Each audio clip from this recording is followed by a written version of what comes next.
Crossover Thursday has arrived. Steelers Browns. Is it the last crossover Thursday of the season? We'll talk about that here on the Locked On Podcast Network. I'm Chris Carter of Locked On Steelers, joined by Jeff Lloyd of Locked On Browns. It's going to be a fun episode. Let's get it. You are Locked On Browns, your daily Cleveland Browns podcast. Part of the Locked On Podcast Network. Your team every day.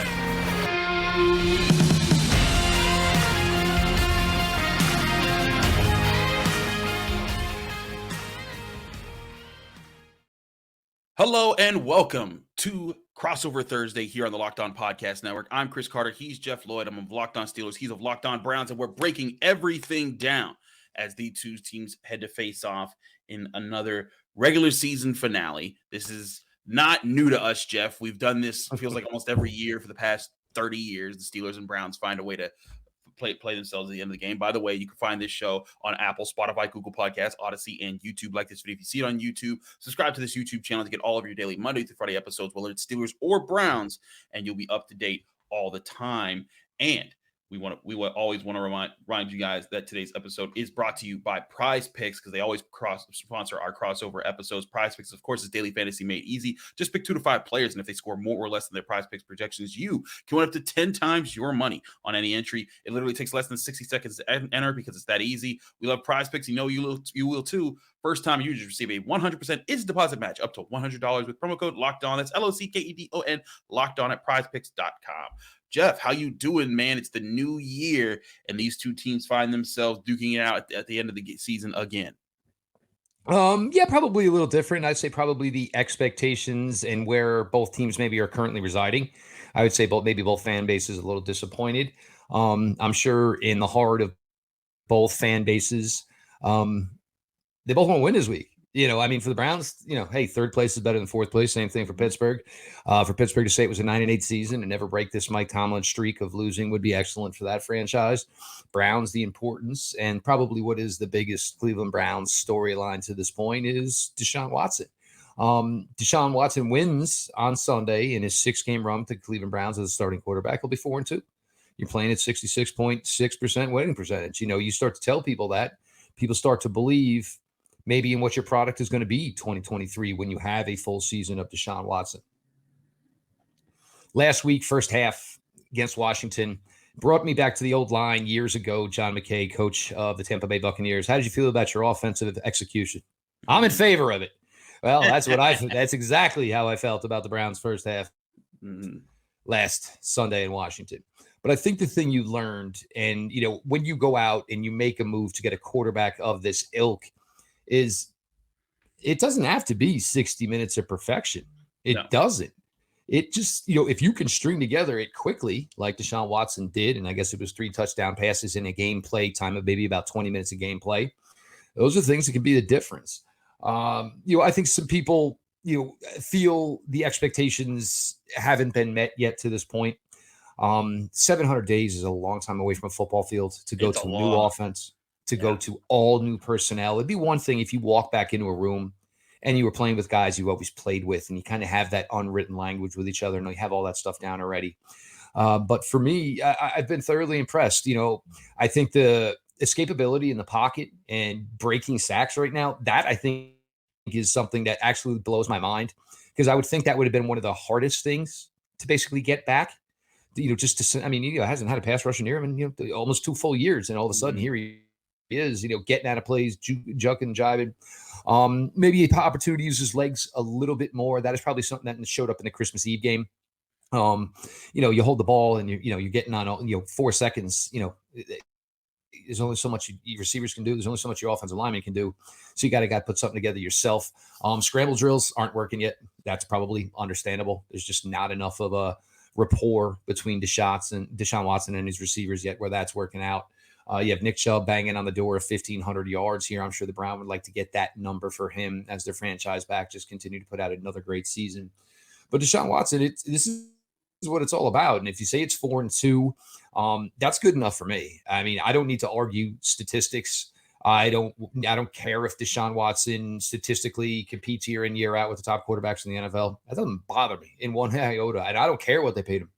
If the Browns are going to win games because Deshaun Watson's a quarterback, That's the only thing I care about. That's the only thing I care about, as far as the money they gave him. You pay players to win games. That's what it comes down to. So we got to know Deshaun Watson here a little bit over, but this is a big one now. And obviously, for good thing with Deshaun here is he's getting the first trip to Cincinnati out of the way this year. He's getting the first trip out of Pittsburgh out of the way this year. Because I'm sure, Mr. Carter, it will be a lovely and a very, very welcoming crowd in Pittsburgh on Sunday for Deshaun Watson. I mean, that's the thing. Steelers fans are going to be excited. There was a time this year where people were like, "Yeah, what's the point? That it doesn't look like a playoff team." At one point, Kenny Pickett was getting injured, and he wasn't able to play in some games. And then they were like, "Man, like this is looking like just a completely lost season." Like you were hoping, like no one was thinking the Steelers were going to be Super Bowl contenders. No, the hope was that they could string together some wins, they could get to the end of the season, be competitive, and maybe fight for a playoff spot. And that looked bleak to not happening, but Kenny Pickett has come in and he hasn't dominated, but he's come through in some big moments for the Steelers. This is all that they were looking for. And I think that's what sometimes gets lost in the conversations. Deshaun Watson, it's a different situation there when you're coming back from literally not playing football for more than 2 years and you're having to readjust yourselves. That's a different adjustment than what Kenny Pickett's doing for, adjusting to the NFL as playing as a rookie and everything that's going on there. And these are two different trajectories, but I think that both franchises share in that they knew that there would be some adjustment periods this year, and that there were and how they've handled them. The Steelers have put themselves in a position. Kenny Pickett's had back-to-back, fourth quarter comeback game-winning drives. He's had 4 this year where he's been able to, finish have game-winning drives in the fourth quarter. And that's kind of set a tone for it seems like he is figuring things out. He's not figuring everything out. He still has, ways to go to become the permanent franchise quarterback that everyone wants him to be and be the successor to Ben Roethlisberger and all that stuff. But for what you're asking for him to do as a rookie right now, he seems to be accomplishing that. He's not turning the ball over. He's giving his guys chances to make plays. And at the end of the games, when they need to turn it on, he's turned it on in the last 2 weeks. But can he do it against the Browns? That's gonna be a big question. And it'll be a big question, with Deshaun Watson. If Deshaun Watson is able to put up some points like he did last week against the Commanders, could Kenny Pickett answer him? The Steelers this year, when you look at their last several wins, they've won 6 of their last 8, but against the Saints, they scored 20 points, against the Colts 24, Falcons 19, Panthers 24, Raiders 13, Ravens 16. So none of those have been massive outputs from the Steelers offense. It's been more so the defense keeping a team in check and the offense either getting a lead early or pushing through at the last second. So I think it's going to be very interesting to see how each of these quarterbacks handle the situations on their new teams at the end of the season, because, the Browns are out of the playoffs. The Steelers are hoping that they can have a chance at the playoffs. But either way, you're looking to end this season on a high note with the quarterback that you see carrying your franchise into the future. I think that's a great point. And this is where this game is so drastically different from when these teams first met on Thursday Night Football in week 3. Kenny Pickett, at the time, the Steelers just felt was not ready yet. Obviously, the Browns were going to continue to wait another 8 games to get Deshaun Watson in there. You're seeing Pickett pick up momentum here the last couple of weeks, and nothing can help the confidence of a young quarterback than getting something done at the end of the game to lead your team to victory. There's no other recipe. You ask any coach, you talk to any NFL personnel guy, what would you hope to make things easier for your young quarterback? Success late in games. It comes down to that's just that easy. But the Browns, I'll go back to it. Look, if the possibility to play 4-2 football, you start to extrapolate that over X amount of games in an NFL season.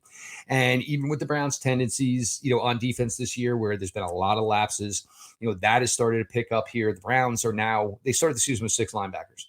Though 5 of those 6 are on IR, gone.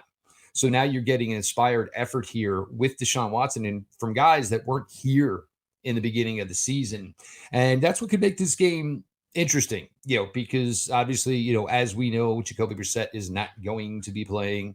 Obviously, Mr. Trubisky is not going to be playing this week. Right. So we'll see these guys battle it out. And, for the two of them, their first time on a field against each other. And ideally, this is going to be a matchup, between these two that's probably going to go on for, a couple more seasons minimum.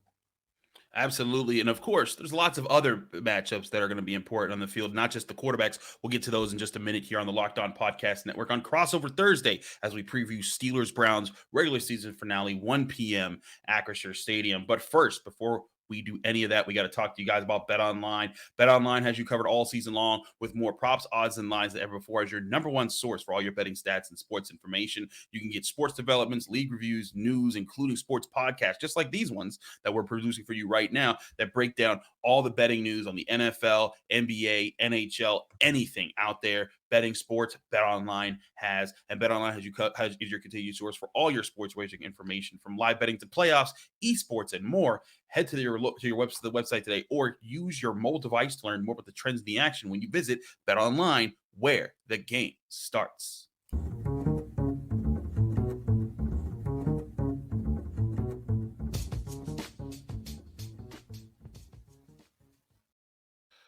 Back here on Crossover Thursday, I'm Chris Carter. He's Jeff Lloyd, and we're doing Locked On Steelers, Locked On Browns, our second crossover of the season. The Browns came out victorious last time, and the Browns got to do a lot of the things that they like to do in that game. They were able to run the ball. They threw the ball. Jacoby Brissett was able to get the ball to Amari Cooper. He had over 100 yards receiving. And Jeff, I think that's been a big factor for the Browns, is how Amari Cooper has boosted this offense as its top receiver. Like a fish to water. I mean, this just went really, really, really smooth. And obviously a little bit of a difficult spot. Amari Cooper coming here from an explosive Cowboys offense, coming in here. He got here before Deshaun. So basically he got to the Browns understanding, I'm here. We have no idea who my quarterback is going to be yet. And then finding out for the first 11 games it was going to be Jacoby Brissett. And there were times where it hasn't gone that well yet with Deshaun, and understandably so. Minimal amount of time to Watson to work with starters before week 3 of the preseason, where the Browns basically pushed him to the background and said, look, this is Jacoby's team. He's here for 11 games. We got to let him get him acclimated. But you get a half on Sunday, and obviously we talked about the struggles of that first half. But in that second half, 3 catches for 105 yards. And you notice that the relationship is getting better. I think the one thing that's been a little difficult for some of these Browns players going from Jacoby to Deshaun is Jacoby, for all he was, and he was good, Jacoby is just a slower general player. You watch him play, it looks more like, you're watching quarterbacks in the 80s and you're watching modern day quarterbacks. Obviously, Deshaun Watson is the vice versa. And I'm sure it's been a long time since Amari Cooper caught a 5-yard out and was able to turn up the sidelines and take it to the house. And that probably hasn't happened since his Alabama days. We don't see a lot of that in the NFL these days. Then later in the game, after he hit Donovan Peoples-Jones for a touchdown pass, you basically flood the deep safeties with everybody threatened vertically. You run the long drag route with Amari Cooper. He gets the angle to the pylon, and you've just seen Amari step up here, and this all starting to come together. Donovan Peoples-Jones had a pretty solid season. His numbers are down the last couple of weeks, but he's going to finish the season north of 800 yards minimum, which is a nice year 3 for a player like Donovan Peoples-Jones. David Njoku was a big factor in that first game against Pittsburgh. I think it was 9 for 89 that day in the score. You're starting to see where David Njoku and maybe the money the Browns put towards him is making more sense with the mobility of Deshaun Watson. Once you get that run game going, it opens up the play action. It opens up the bootlegs. It opens up flooding one side of the field. And for a player like David Njoku, he seems to do very well on routes, basically where he is running, left to right as opposed to, north and south. So, he's really, come on in that era as well. So for me, that has been something certainly to watch here. But I do think, the be all end all here in the way it's always kind of seemed to be, Chris, between Browns and Steelers games, for as long as the two of us have been covering this and doing this to each other. So we've been offensive line, defensive line play. Pittsburgh, obviously, with their, odd front that they play, they do mix in some even, obviously. It's a little something the Browns don't see all the time. So there is always obviously a little bit of adjustment there. Browns offensive line, we'll see if Jack Conklin's able to go this week. He's nursing a little bit of an ankle. Browns already have extended him and given him a contract extension, so there's nothing to worry about there. Jack Conklin is in the fold for the future here.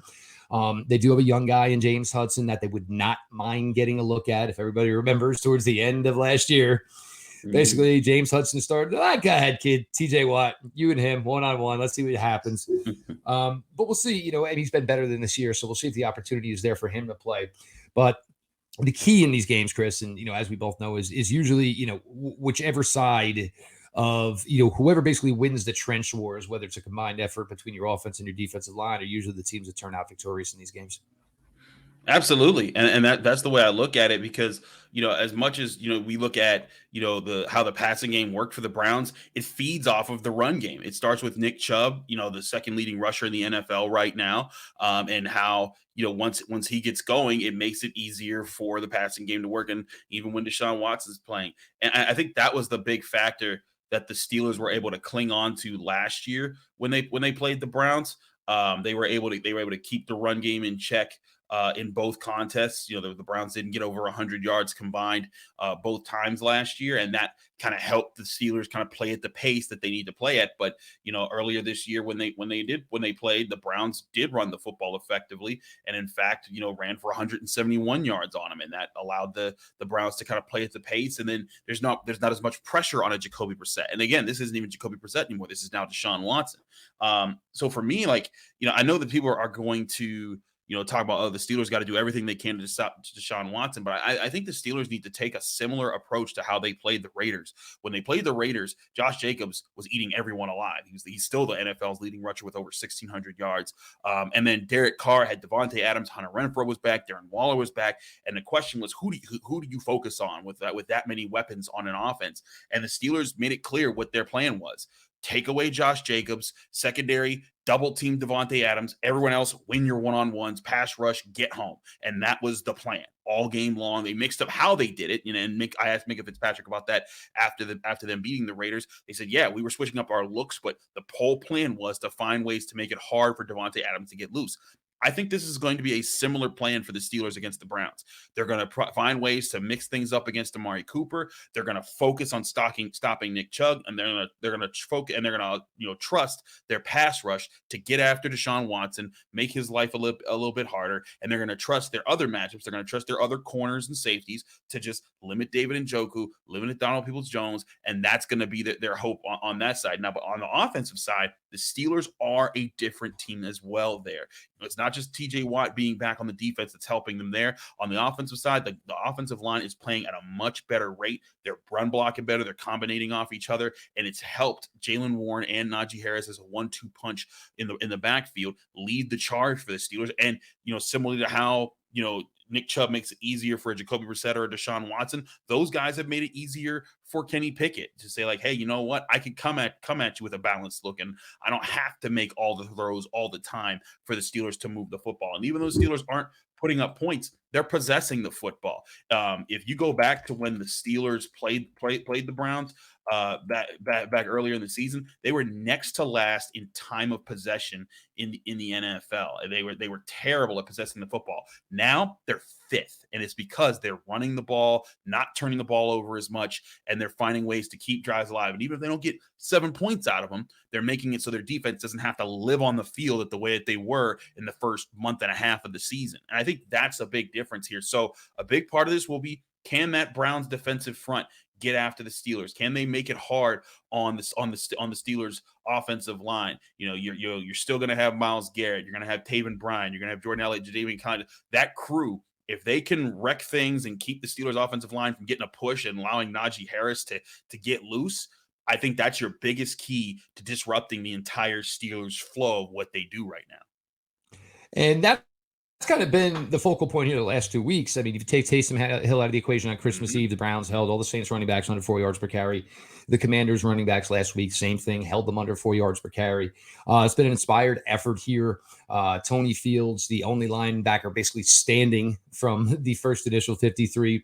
Deion Jones here from Atlanta, obviously an athletic guy who can run sideline to sideline. And a surprise here over the last couple of weeks has been Reggie Ragland. He was basically out chilling in Vegas on the Raiders practice squad.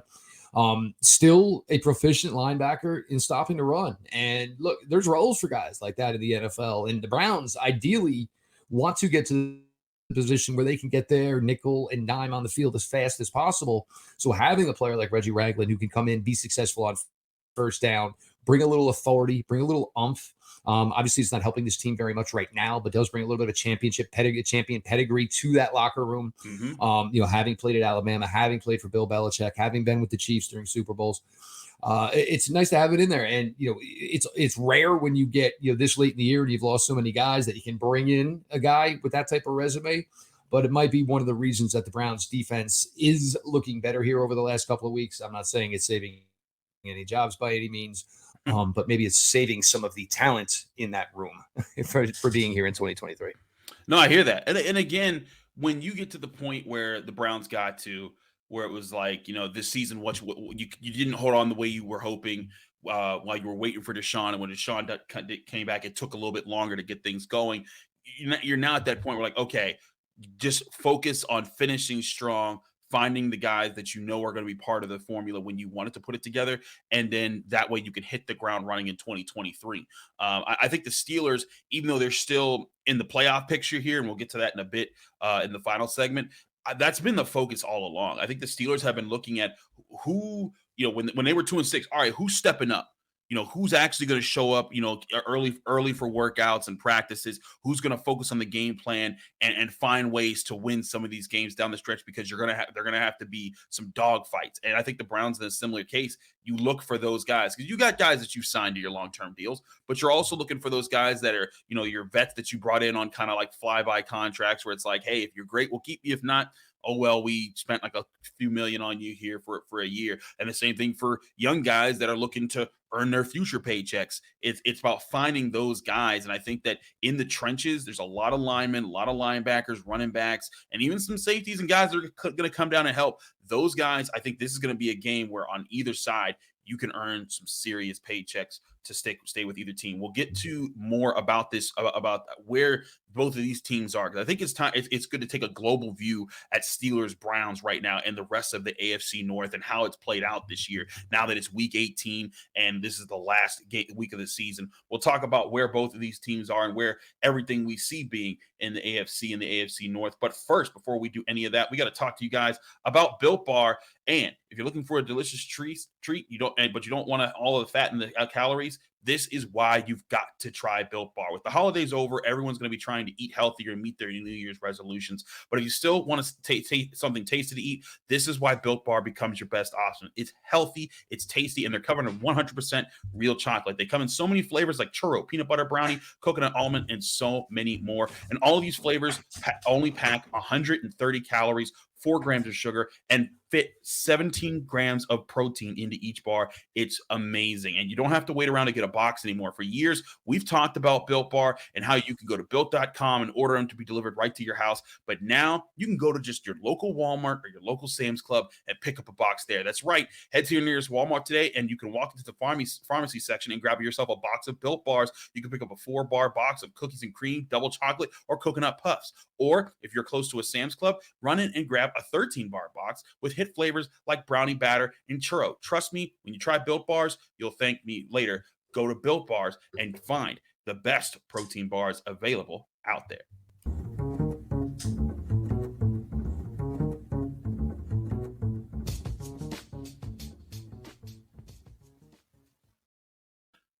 Back here on Crossover Thursday, Chris Carter, Jeff Lloyd, Locked On Steelers, Locked On Browns, breaking things down here for you.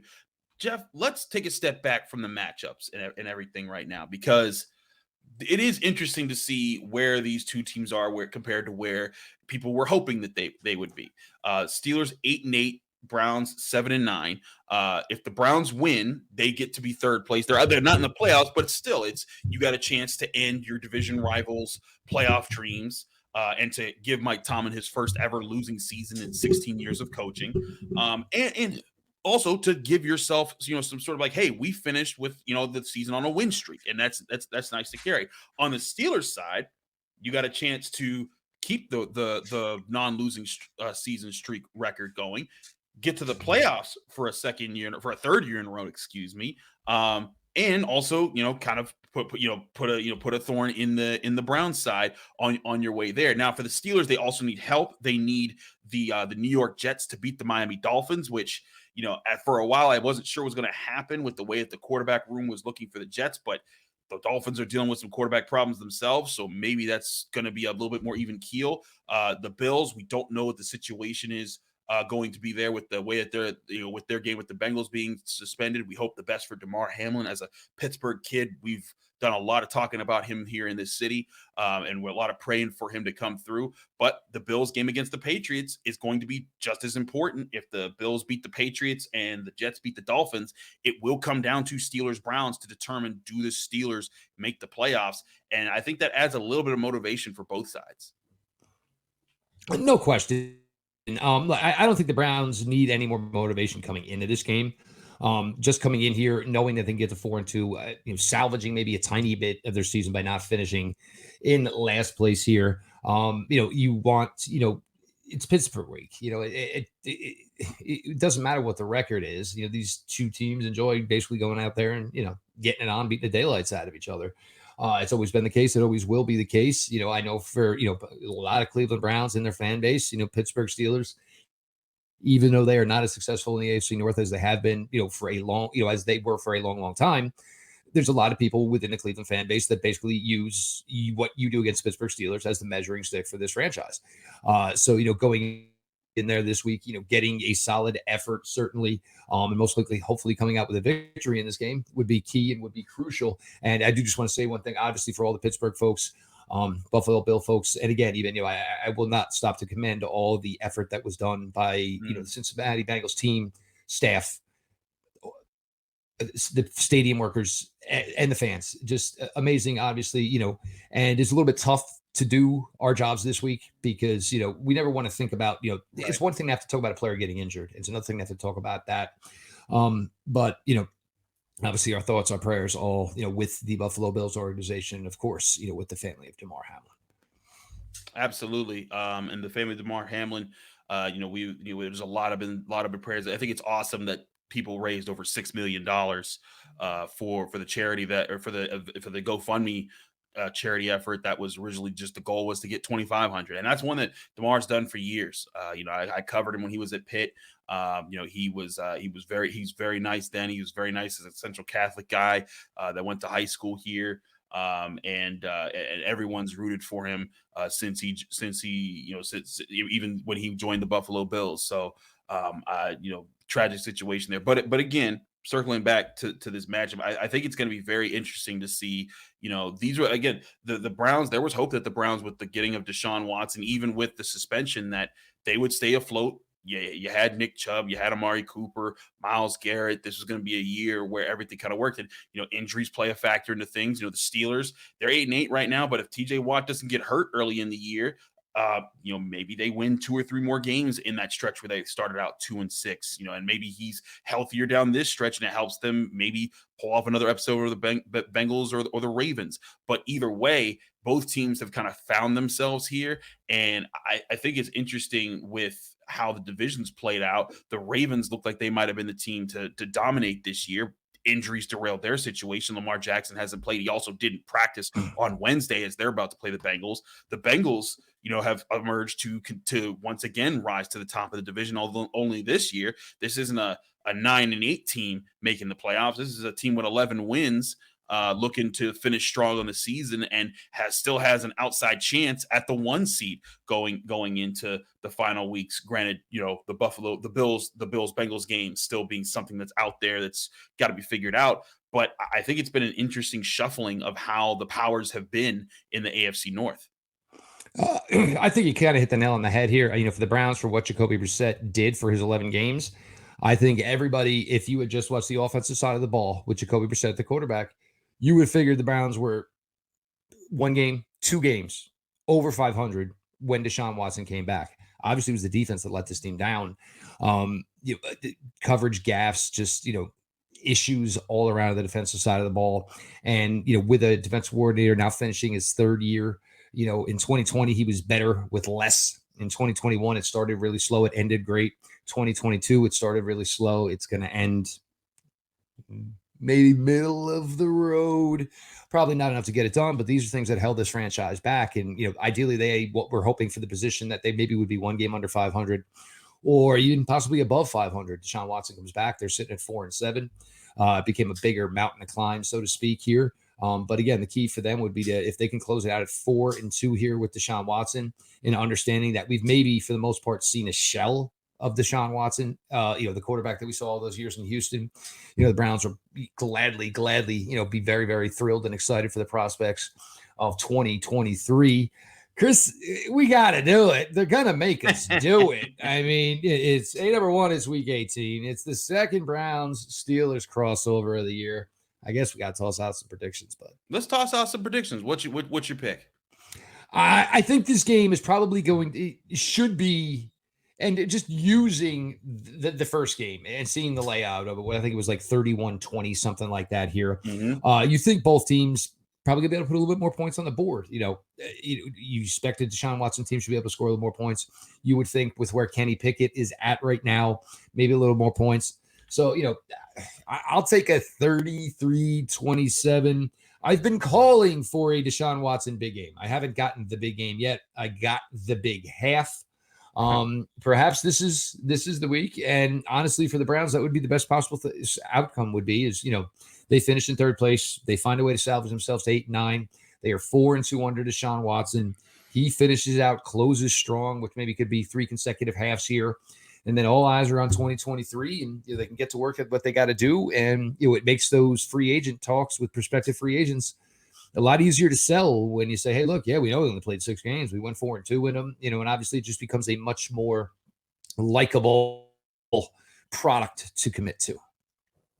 I hear that. And I do think this is going to be interesting to see how these teams clash this time around. The Steelers, kind of let the game get out of hand a little bit. And again, they were letting the Browns to keep having more and more possessions. It kind of let the game get away from the pace that they wanted to play. The Steelers very much this year have been all about possessing the football when they've been in their best games. But if you go back to that game, the Steelers came out 4-and-out, punt, five plays, missed a field goal. And then that's when the scoring kind of went nuts. And then in the second half, they had 4 straight punts. Three of those were 3-and-outs. And then only a field goal and a fumble to show in the second half. The Steelers in that game, had about 10 different possessions. They want to shorten that up. If you go back and you look at how they beat the Ravens this past week, that was, they were down to more like 7 or 8 possessions, and some of those were just at the end of the game because they had to.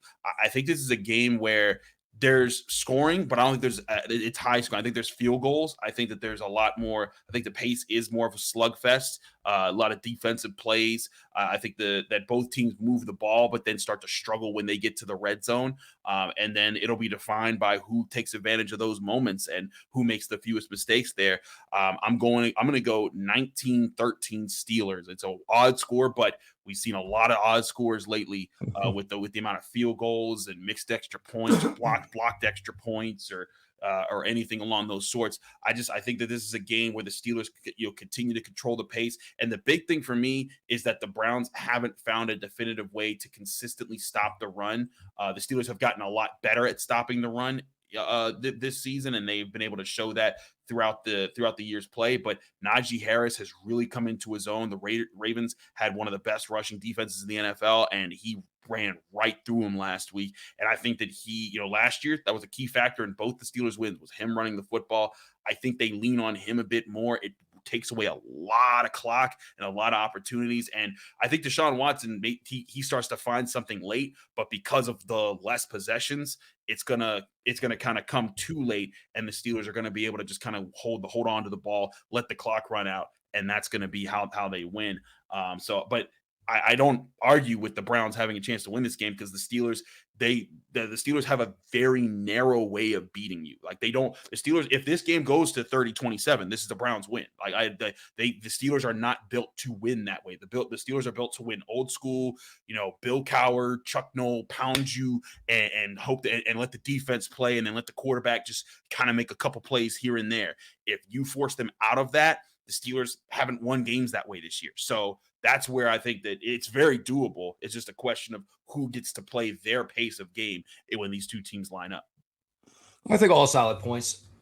And I agree with you. And obviously the Browns were able to do the same thing against the Ravens themselves, a couple of weeks ago. And all I keep saying about it is, how great the Ravens rush defense is. And it's like, well, all right, a couple of matchups against their own division.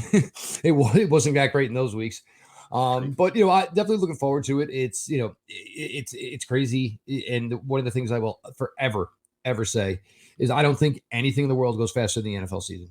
The fact that we are sitting here in Week 18 and a final regular season game for both teams.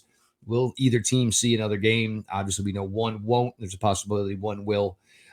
It's just amazing, Chris. Just absolutely amazing that basically we start all this in September. You snap your fingers, and here you are. Here we are, middle of January.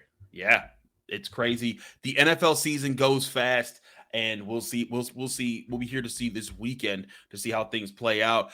Because once this game's over, whether or not the Steelers we're going to start over all this clock all over again. Once the playoffs play through and everything, and then we'll be talking about the combine, the draft, free agency, all that stuff. But it's still an amazing ride each and every time that we get to cover it. I think we're blessed to be able to cover the sport of football and. To watch all these guys do what they do. I'll be on hand at Acrisure Stadium 1 p.m. covering what happens there. But both of us will have one more episode previewing this upcoming matchup. So stay tuned to Locked On Steelers and Locked On Browns to get your coverage every day of your team. Jeff, let people know they can find you, follow you, and get more of your work. Obviously, Locked On Browns available YouTube, everywhere where you get your podcast. Also, if you have the Roku app, go ahead and search Locked On Cleveland Sports. You'll get the Locked On Browns podcast. You'll get the Locked On Guardians podcast, Locked On Cavaliers, and also my co-host G. Bush and all the other knuckleheads over at the Ultimate Cleveland Sports Show. Make sure you're following at Jeff_LJ_Lloyd.